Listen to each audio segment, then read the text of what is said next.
Welcome, everyone. Thank you for being here on this beautiful Friday morning in San Diego. Very nice to see you all. My name is Jeanelle Horcasitas. I'm honored to be your moderator today for the Mysterious Galaxy panel called Color Me Intrigued. In front of you are our very special guests that we get to talk to for the next 50 minutes, so that's why I'm trying to be right on time with everything. And as the title suggests, we will be exploring these authors' vibrant worlds, the intricacies of power and politics they weave into their stories and through their characters. So since our time is limited, I'm going to briefly introduce each author, and then we'll jump right into our questions. Okay, so first we have Mai Corland. Mai Corland is a New York Times and international bestselling author of new adult fantasy, Three Shattered Souls, the final book in the lauded Broken Blades trilogy, released July 15th. Welcome, Mai.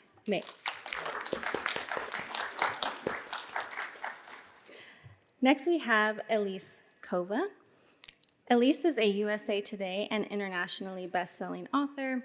She enjoys telling stories of fantasy worlds filled with magic and deep emotions.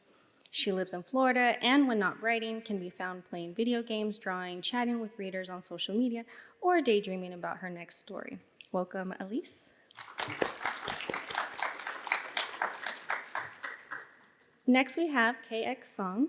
KX Song is a diaspora writer with roots in Hong Kong and Shanghai. Raised between cultures and languages, she enjoys telling stories that explore the shifting nature of memory, translation, and history. Welcome, KX. Next, we have Sophie Burnham. Sophie is the author of genre-defying and unapologetically queer speculative fiction, including the Locus Award finalist Sargassa and its upcoming sequel, Blood Tide. Welcome, Sophie. And last but not least, we have Sara Hashem. Sara is the author of the Jasad Air and the Jasad Crown. When she's not tormenting her characters, you can find her microwaving the same cup of coffee for the 54th time or reading beside one of the neighborhood cats. Welcome, Sara.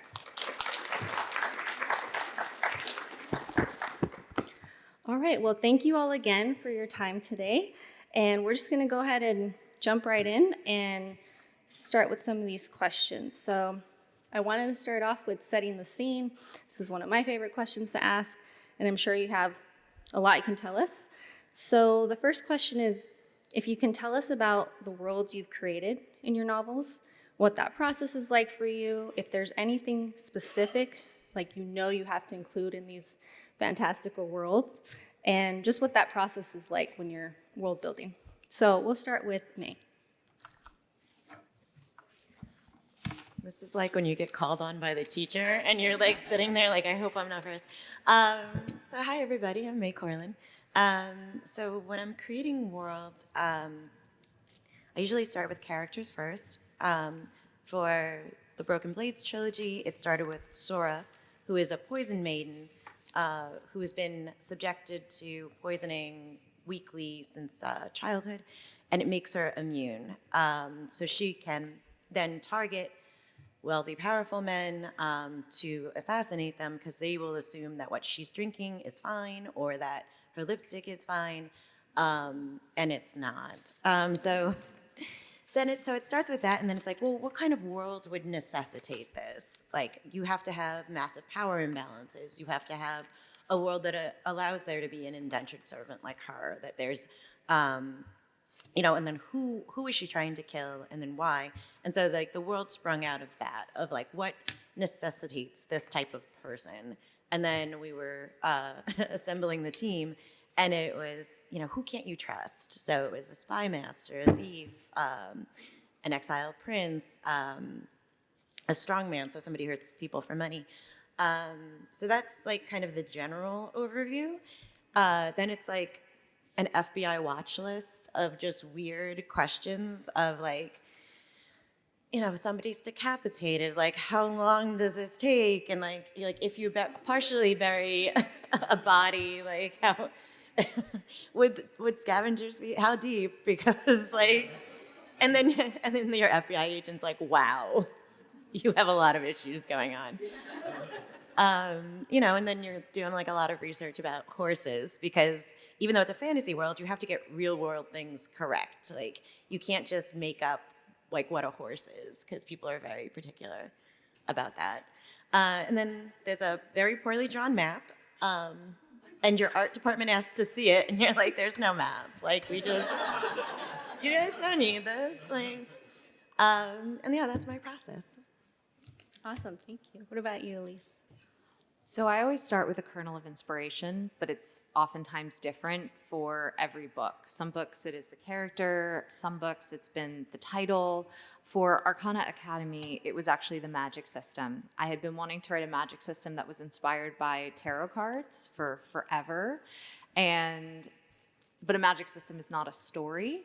So I wanted to grow as an author and find the story as I grew, and that's what ultimately led me to being like, all right, I'm ready to write it. But then when I think about building the world that these stories take place in, I always focus on power, and power being hard power, militaristic, magic, that sort of thing, as well as soft power, culture, economics, those sort of things, because they really define how a world is shaped. And magic is, of course, so critical to that. When you think about where castles are built, oftentimes you find them in very defensible positions, which defines the terrain that you might see. Or if a city pops up, a city usually doesn't just pop up in the middle of nowhere. There's a reason why it's there. It's either defensible, or it's a good place for trade, or there's some kind of religious history that's tied to it. So all of that are things that I think about when I am trying to build the worlds, and then the characters that inhabit them then feel like they belong to that world, because you want characters to feel like they wouldn't belong anywhere else than where they are. Awesome. So who here has seen Disney's version of Mulan? Raise your hand. Okay, awesome, most of you. So I watched this growing up, and I loved this film as a kid, and so I definitely wanted to pay homage to Disney's Mulan and sprinkle in those carrots for fans of the original cartoon. So I knew I needed to have a hot spring scene. And I also wanted a dragon in there, though my dragon looks very different. I also did want to pay homage to Chinese retellings of the classic as well, which are a bit on the darker side.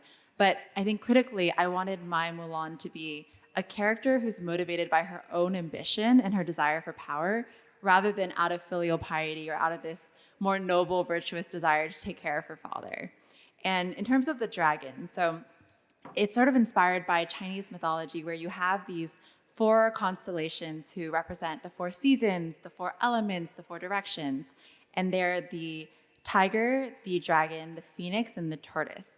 And so in my version of this magical world, each of these mythological creatures wield an element and a power, but also they wield a dark human emotion. And so in Meilin's case, as she utilizes the dragon's power, he leverages her greed or her desire for more. And so she becomes more and more greedy the more she wields the dragon's power. And I wanted to, in that sense, explore sort of the dark, corruptible side of power and how it changes who we are at our core.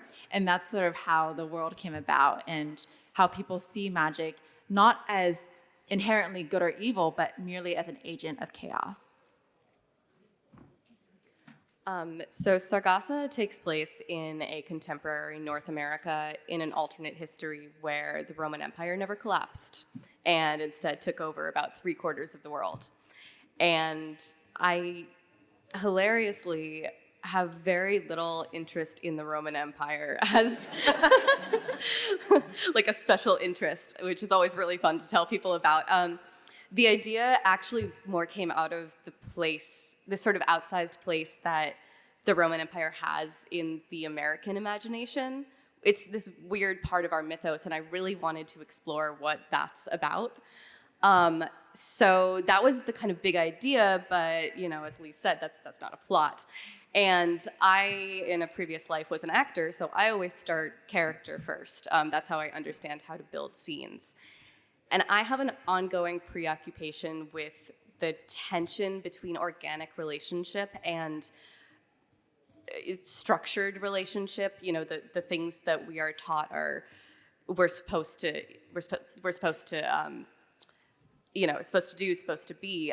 So that's where I started by building this very specific caste system. And that was really fun because the difficulty with having a divergence point in history that is so far back is that it's absolutely impossible to follow the actual tendrils of what would have happened as a result. So I had to do a lot of research into things that weren't actually about Roman history, things like the Black Panther Party or the history of clocks, to essentially find new, interesting ways to marry that into this version of North American society that doesn't actually exist, and then find those tension points for my characters within that are just trying to, love each other and do their best and have, father-son relationships, but there's this caste line in the way that's making that really difficult. All right, I don't think my brother's here yet, so I can say this. He was right because he told me to bring a copy of my book to display, and I said, why would I do that? It's ridiculous. So I'm glad he's not here to hear that. Also, with the searches, the Google searches, we would all be in prison if Google searches were any sort of criminal indication, because the things I've looked up, I mean, you do need to know for consistency how long it takes someone to theoretically drown, burn alive, how long does it take them to, we write fantasy. But for the Jasad Heir and the Jasad Crown follow Sylvia, who is a fugitive queen, and she strikes a trader's bargain with her kingdom's greatest enemy in order to secure her freedom.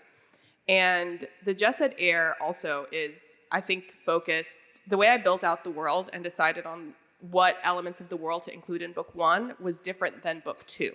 Because in book 1, it was very much governed by, am I echoing? Okay. By what does she know? What does she care about? Because I wouldn't want her listing out a bunch of details on this kingdom's cultural practices, their history, their, the kingdom colors and symbols. If she's a person who her sole focus is to survive. It's to get to the next day. And so how she sees the world is colored by how she survives it and what she's afraid of.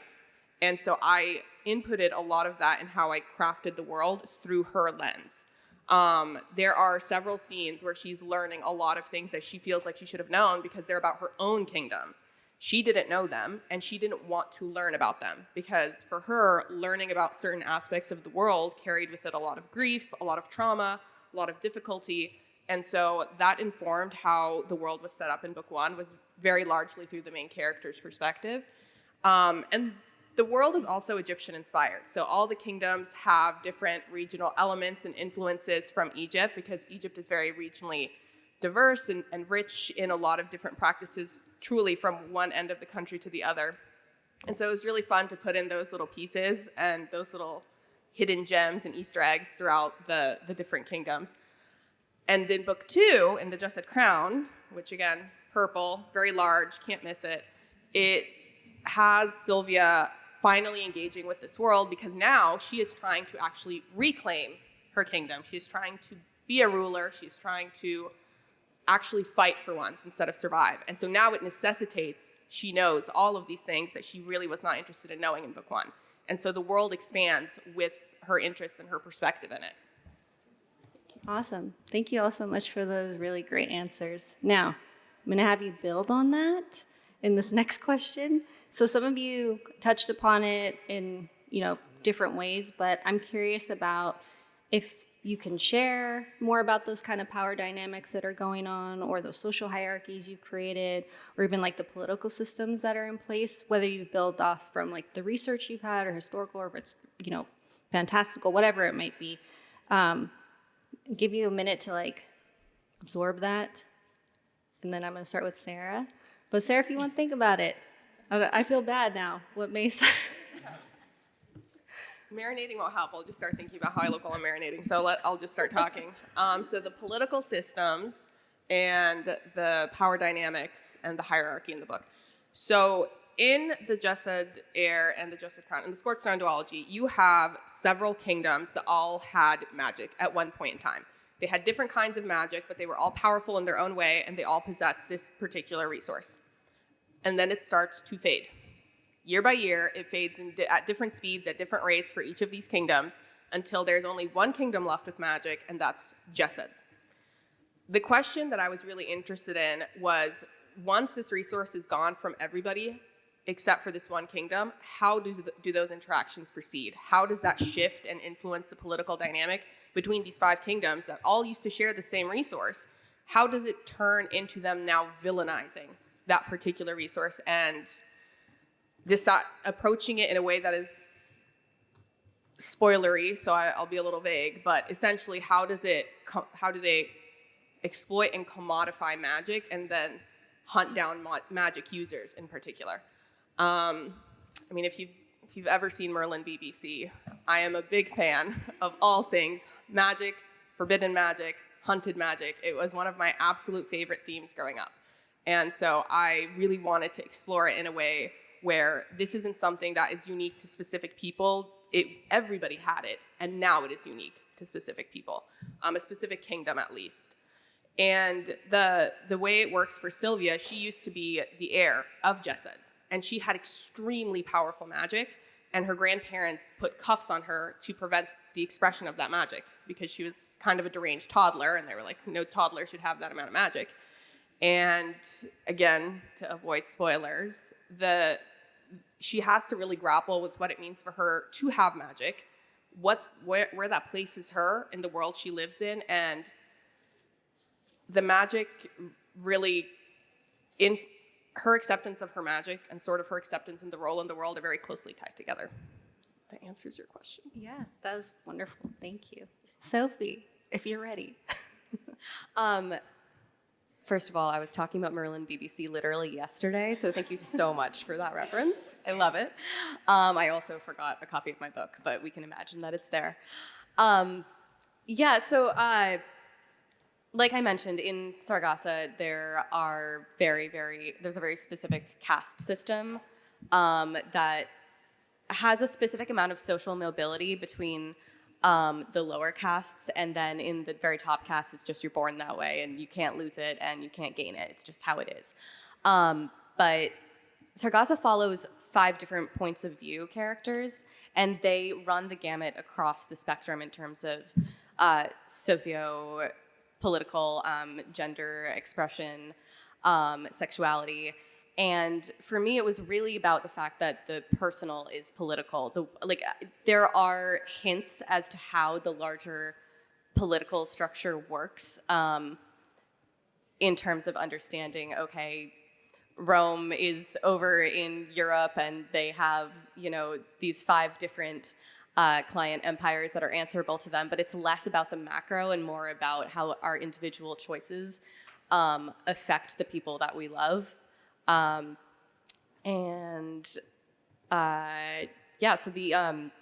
the inciting incident is the assassination of a high-ranking patrician, that top rank, who it's a little odd because he's what's known as the imperial historian. He essentially looks over the greatest library in the world. It's the epicenter of all of the empire's written knowledge. And so he's incredibly culturally important, but he's not someone that it would affect the political climate at all to assassinate. But as a result of that, it does send these 5 people whose perspectives we're following, sends their lives into a bit of a tailspin, but in very, very different ways until they end up converging. Again, I was much more interested in exploring how these choices that we might think are super personal actually affect each other in ways that we couldn't possibly understand. And it's only through having that empathy to realize, oh, I chose to do this, and as a result, it really messed up, your life and your opportunities for 5+ years, that we can grow. So, thank you. I love this question. I would say that my answer varies a bit depending on if I'm speaking to readers or writers. So can you raise your hand if you are an aspiring or currently writing a book? Oh, gotcha. Okay. So fair amount of people. So one of my favorite tools for this kind of world building is the chapter epigraphs.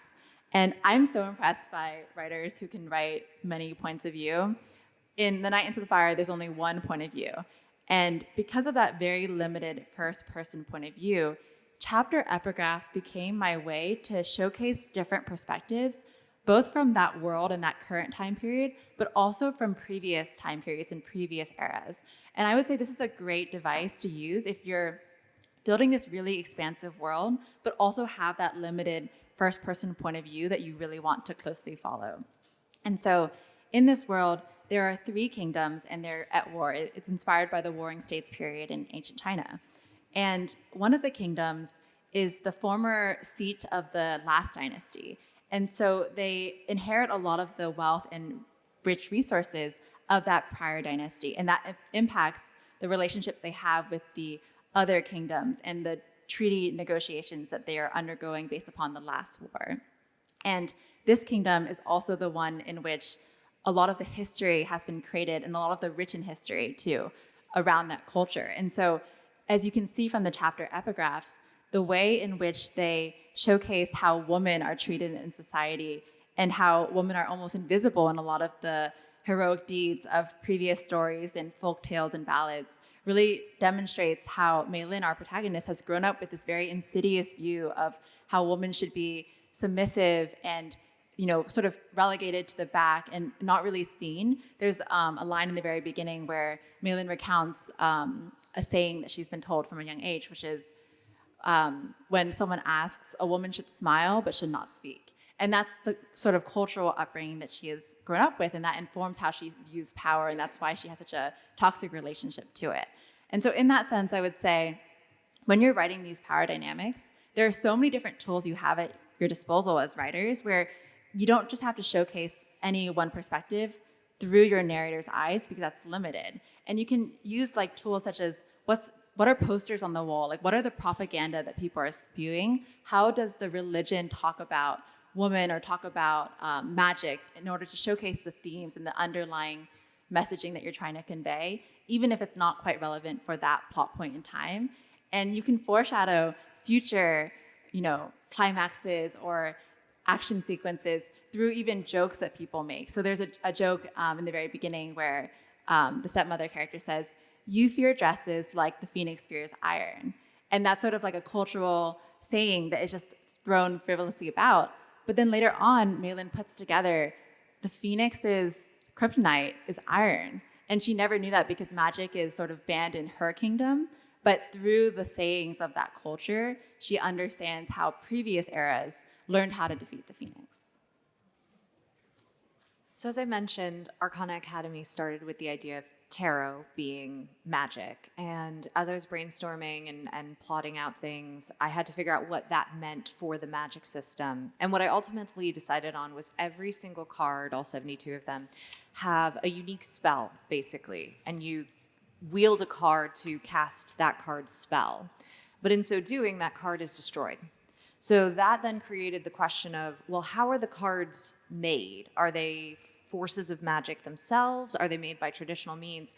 And I ended up rooting this in traditional means in the sense of there are rare materials that you can harvest to turn into powders that are then used to make inks for these special cards. I probably watched one too many of those like Facebook pigment mixing videos. I don't know if anyone else has seen those. But so there are these rare inks that then can ink these cards, which then leads me to think when it comes to power dynamics, of course, anyone who's sitting on a rare natural resource then suddenly becomes quite powerful, especially if that resource is highly desired and or leads to more power. So in creating this structure, I started thinking about, well, if these resources are rare, there's going to be pockets of them in specific places. The people in those places are going to be powerful. They're going to become basically like feudal states, basically. And then, of course, there's going to be someone who comes along and says, but what if I had all of it? And then that's how you get a kingdom forming with then subsequent clans and whatnot underneath that king. And how did they rise to power? What did they use to kind of twist that power? And I'm not going to say exactly what it is because it's a little bit of a spoiler. But I will say, to kind of throw a wrench in everything, there is a world-changing power among the tarot cards, and those who seek out that ability can then change the world. And our protagonist starts out in prison because she has illegally used tarot cards, because it is a highly regulated magic, since it is so powerful and so few people have the ability to make and wield these cards, that she starts out sort of from this place of disadvantage and has been trained to use the cards in secret, and she starts out in prison. And the prince comes, says that she's now been sentenced to death. She manages to escape, only to find out that that was something he calculated. And he gives her an offer of, I'll give you your freedom if you commit treason against my father, the king, and help me steal this legendary power that no one thinks exists. And she agrees to do it, of course, going, I'm not going to give you this power. I'm going to take it for myself. And to protect her identity in the process, of course, she has to enroll in the school that he runs, because he's sort of the head of the Department of Magical Regulations. It's not really called a department, but just think of it that way. And pretend to be his fiance, because no one will question her then. So that is definitely a power play between the two of them. If he represents very much the system that she hates and has spent her life working against, but then she gets to ask the question of, wait a second, if you're basically in control of the system, even though you're not the heir to the throne, you're benefiting from it, why do you want to tear it down? And that becomes a big question. Thanks. So for the Broken Blades trilogy, power is really at the heart of when I started drafting it. I was like, what do you do when you have no power? What do you do when you have all of the power? So the king in Yusan has an immortal crown. So it makes him almost a god in a way, because so long as he's wearing it, he can't be killed. He can be maimed, but not killed. So it was based very loosely off of Korea, and Korea has historically some problems, and one of which is a very rigid caste system. They would even have, to the effect that like their nobles would wear certain colors to denote where their status was. So when you're that focused on status, that became the main differentiator between all the people. Because you can craft your own world, I didn't want race or color or sexuality to be issues. I feel like there are issues enough in this one. So in fantasy, you can opt out of that. You can opt out of having, your sexuality be a defining thing or be a problem in your world. So that was like the genesis of this story, was these 5 people kind of get offers they can't refuse to get together and try to kill the God King, to try to either steal the crown for their own purposes or to get rid of him to make their lives better. I love, you touched on this, I love that when we craft these worlds, magic has a cost. So in the Broken Blades trilogy, you have these relics of the Dragon Lord. He was the ruler of Yusan originally. He's a god. It does come from Korean mythology. But these relics, because I was an art history major at Rollins College, she also went to Rollins. We found out randomly that we went to the same college. It is not a large school, and it's like not, We're tiny. It's not terribly prestigious. Sorry. So anyhow, I wanted these relics to have different powers. So one can freeze time, one controls water, one controls fire, one makes you immortal. I wanted them to also have a cost to the wearer, cost to the user, and they really don't know what the cost is until they combine them. Awesome. That was really all great, fantastic answers. And now I have so many other questions, but I'm trying to stick to the script. Might have to tweak and put a couple of these together. So bear with me. So I really love the negotiations that are happening, kind of the cost of magic, as you were saying, and kind of sacrificing pieces of your identity, this greater good or whatever it might be, and discovering oneself. And I've noticed each of you are touching on it's either centering a woman or some sort of underrepresented type of person. They're marginalizing their community, whatever it might be. So I'm curious, why was it important for you to have those types of voices and characters in your narratives? And what are you hoping that your readers understand and connect with these characters as they're grappling with these issues? A lot of them very personal within these huge worlds and societies you've created. May, I'm gonna start with you, but I'm gonna give you a second. Think about it. I feel like we should start with KX. Unless Sarah, someone at the end, is ready. I'm never ready. Are you ready? Yeah. Okay, we'll popcorn it. What? I think KX is ready. She's ready to go. I can start and then. Okay, I'll go after. Yeah, I've got it. We can make this work. sounds good. So one thing that I discovered through writing is as you inhabit these characters' heads so deeply, their characteristics start to influence you just as your characteristics influence them. And this is sort of like the sinister side, but also the positive side, depending on who your character is. And so in my case, I wanted Maylin to be this people pleaser at her core, where she is extremely hardworking, really fighting to save the day for her kingdom and do all these altruistic acts. But the underlying core desire is that she really wants to belong and fit in and earn the respect and approval of this man's world that has never accepted her. And she believes that if she saves the day for the entire kingdom, they'll finally see her as someone worthy and she can finally receive that external validation. Only at the end of the novel, after saving the day, she realizes they will never accept me no matter what I do. And there's no action externally that will make other people see me as worthy if I don't see myself as worthy. And that's something that I was also learning as I was writing this book. And actually what's so interesting is, for me personally, I think external validation has always been something that I've struggled with.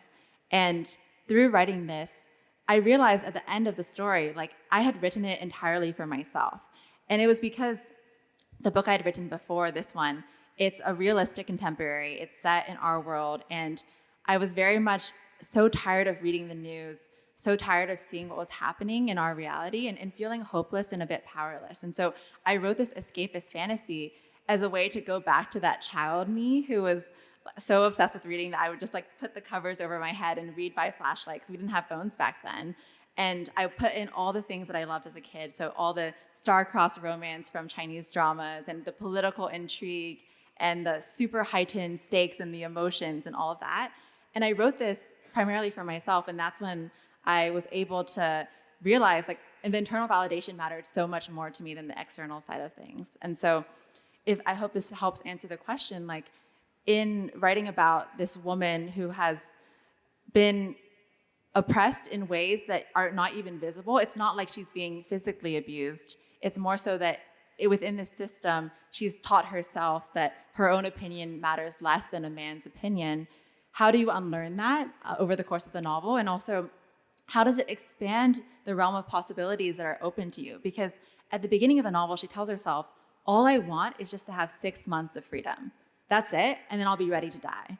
And by the end, she has started dreaming of so many other possibilities, because when you step into that power, you start to become more ambitious and you start to see that the parameters of what you can do expand continuously. And in the same case for me, I think I never expected to be able to make a living from my writing, and I've always had either been in school or working. And after writing this series, I've started thinking what is my pipe dream? What is the shoot for the moon dream as a writer and as a person and as a human being in my own community? What are the ways in which I can expand the parameters of my own potential too? I love that. Thank you. I sort of have two answers to this. One of them being the question of having an incredibly diverse array of characters. When I write the world as I see it. And I think especially when it comes to questions of epic fantasy and genre, so often you don't see that diversity. I mean, you do now. The last 10 years have been fantastic, but when you see, the greats, it's a very homogenous array of characters. So I just write the world as I see it. But in that same vein, I always find the question of queer representation in my writing a really funny one because I am queer, so it's just the way that I see the world. It's not a choice. It's not like I sit down and think, okay, I'm going to make this character gay, and this character is going to be non-binary, and this character is going to be sapphic, and like it just happens because that's my experience. But I think that then what ends up happening is so interesting because I see a strong difference between being straight and being heterosexual. Straightness to me is, forgive me, but a bit of a cult. In the sense that it's going by a certain blueprint that has been laid out for you. You can see, okay, I should be with this kind of person. I should be on this kind of timeline. I should ascribe to this kind of behavior because that's what I'm seeing around me, and therefore that feels really safe. And so to choose something else, and again, this is not to say to not be to not be heterosexual. You can still be heterosexual and reject that blueprint. And that is terrifying, but it's also so beautiful, and it's so much what I write about. It's what Sargassa is about finding your own personal pathway through this very, very structured society. So it makes total sense to me that all of my characters ended up being, as my editor calls them, a different disaster gay behind the wheel to every new wheel every chapter. Yeah. Thank you. I have to admit. Oh, I'm sorry. Who's ready? Pitching a book as a different disaster gay behind the wheel is like immediately to the top of my TBR. I want to read it.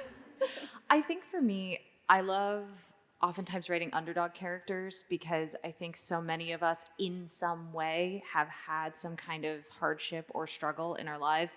Unfortunately, some of us more than others for very unfair reasons. But I think that resonates with so many people. And for Arcana Academy, tarot cards, some individuals use them in the real world as a way to kind of try to divine things or see things in a new way.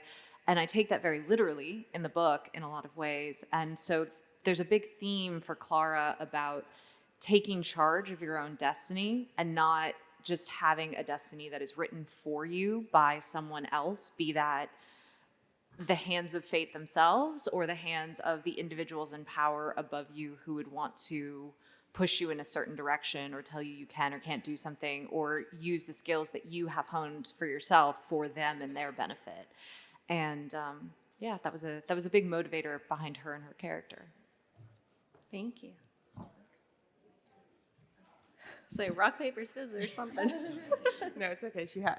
You were supposed to go first, by the way. No, I wound up but I think I'd also say it's like a two-part answer to that. One being that I just love being able to incorporate someone like Sylvia, who is the kind of person who'd turn off all the lights in her house if she saw a car pull up in her driveway. She's the person who's always on Do Not Disturb.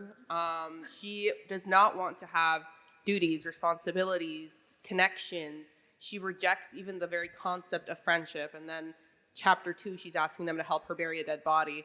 So she was a really fun character to write because I think it's great to have a female character who is not necessarily willing to put herself on the chopping block. In fact, she will throw everybody but herself on the chopping block and then run away as fast as she can.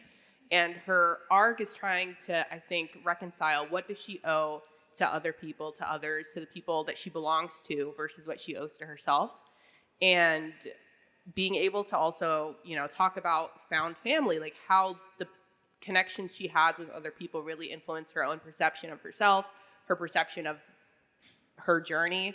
And then the other aspect of it is that this entire world is Egyptian inspired, and being able to write elements of, my culture, my family stories, little bits and pieces of things that my parents have tried to get me to pay attention to for years. And now I'm like, hey, can you say that again? Just one more time. I need to take notes. Was really gratifying. And I love being able to tell the see the world through her eyes because she's just my favorite deranged individual in the book. Awesome. Okay, so for me, growing up, I never saw characters who looked like me ever.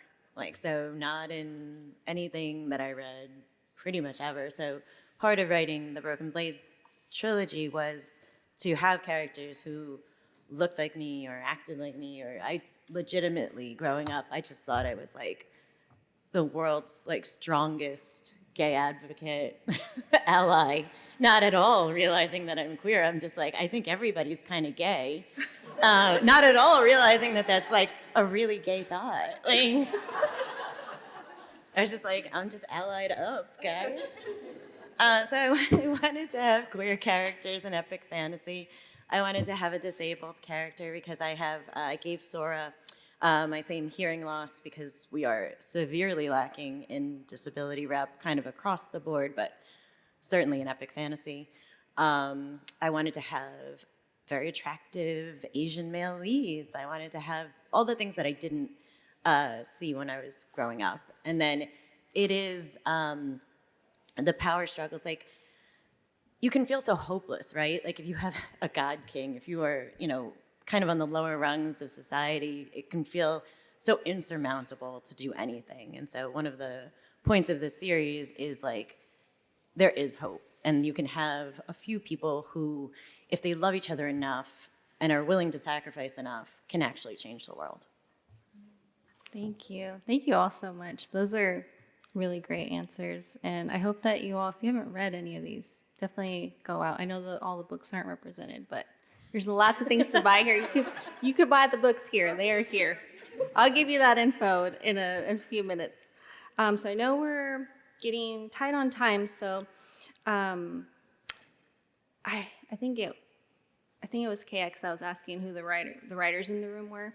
So if you all can leave maybe a bit of advice for our aspiring writers, storytellers out there who want to write something like you, what would you share with them? Just like, you can be as short and quick as possible.